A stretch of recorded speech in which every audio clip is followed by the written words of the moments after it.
శ్రీ గురుభ్యో నమ. వీక్షకులందరికీ కూడా శుభోదయము.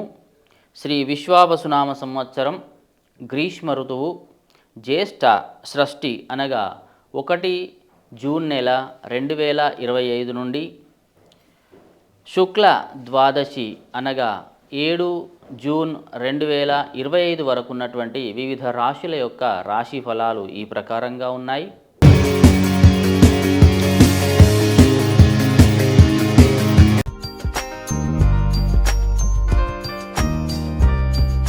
వృశ్చిక రాశి వాళ్ళు.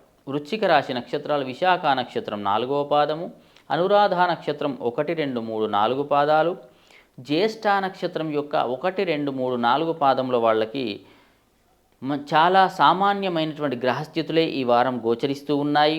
వృత్తి వ్యాపారంలో కొత్త కొత్త మార్గాల కోసం అన్వేషణ చేస్తూ ఉంటారు. ఉద్యోగంలో మార్పులు చేయకుండా ఉండడమే ఉత్తమం. ఎంత ఆలోచన చేసినా సరే ఉన్న స్థానం నుండి మాత్రం మారకండి. పనులలో కూడా మార్పులు చేయకండి. వ్యాపారంలో కూడా చాలామంది చెప్తూ ఉంటారు, ఈ వ్యాపారం కాదు ఇంకో వ్యాపారం ప్రారంభించమని. కానీ అలాంటి ఆలోచనలు మాత్రం ఈ వారం కొంత తగ్గించుకుంటేనే మంచిది. మానసికంగా ప్రశాంతంగా ఉంటారు.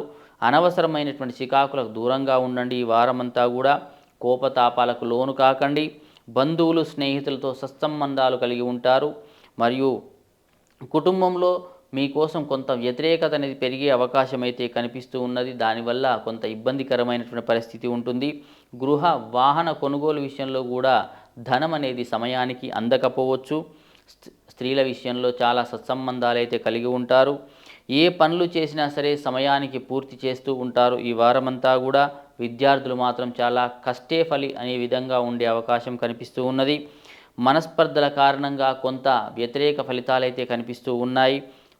మానసికంగా అందరి సహాయ సహకారాలు అయితే ఉంటాయి. కానీ మానసికంగా మాత్రం అంత సంతృప్తి అనేది ఈ వారం వృశ్చిక రాశి వాళ్లకు గోచరించడం లేదు. కాబట్టి ముఖ్యంగా మనుషుల విషయంలో వీళ్ళు మంచివాళ్ళ చెడు అని ఒకసారి ఆలోచించి నిర్ణయాలు తీసుకోండి. వాళ్ళ స్నేహితులు అనే విధంగా అన్ని విషయాలు మాత్రం పంచుకోకండి. దానివల్ల ఇంట్లో కానీ లేదా సమాజంలో కానీ కొన్ని ఇబ్బందికరమైనటువంటి పరిస్థితులు అయితే గోచరిస్తూ ఉన్నాయి. కాబట్టి ఉద్యోగంలో మరియు వ్యాపారంలో మాత్రం మార్పులు చేయకుండా ఉండడమే ఉత్తమంగా ఈ వృశ్చిక రాశి వాళ్ళకు కనిపిస్తూ ఉన్నది. కాబట్టి వృశ్చిక రాశి వాళ్ళు దేవి ఖడ్గమాల స్తోత్రాన్ని పఠించండి. అమ్మవారి దర్శనం చేసుకోండి. దానివల్ల శుభం జరుగును. మీ అదృష్ట సంఖ్య 2.